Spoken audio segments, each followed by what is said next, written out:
Okay, so you've written the claims, you file, the technology office gets it, sends it off to me, and I'm the patent examiner. Like, conceptually, how are we determining patentability? Really, we use what they call federal statutes. These are rules, and we'll talk about some of the names just so you know what they are. And then there's a whole, as we all know, the concept of patentability has been changing over this several years. Supreme Court has taken a very big interest in this area. So these case law cases define and explain what these statutes mean. Okay, and you can talk about some examples. Okay, this is an area which I definitely don't want to get bogged down in. But in general, what I'll say is, for basic patentability, which is where some of you are, this is what we call under Section 101, 35 U.S.C. Section 101, what is and what isn't patentable. In general, just take, in early 2017, law is changing a lot. In general, what I'd say is, if it looks and sounds like a discovery, property isn't patentable, okay? Just by itself, right? So you fish something out of a known product, natural product, not patentable.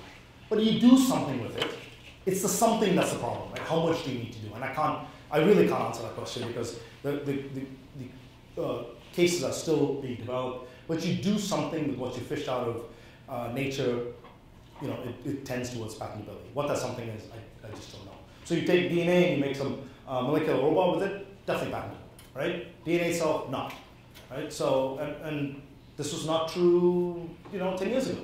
You could fish out a piece of DNA and patent it, right? So the law has changed. Okay, so that's just basic. Can you even get into the patent office, right? Can you get anything on it?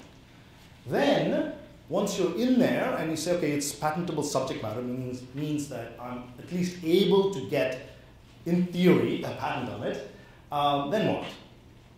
Okay, so the next thing is what we talk about in patent law is called novelty. And in general, the idea here is if it's already been described, it's in the public, you can't patent it exactly the way it is, right? So, what are examples of what's in the public? You give a TED talk, it's definitely in the public, right? A poster session, an abstract. I mean, all these things are public, in the public.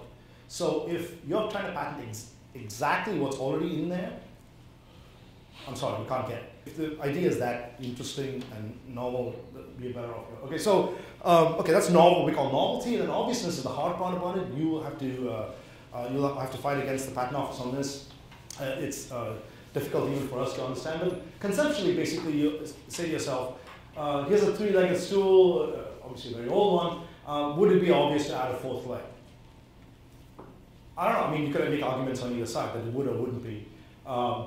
Would it be obvious to have two layers and make it a step stool?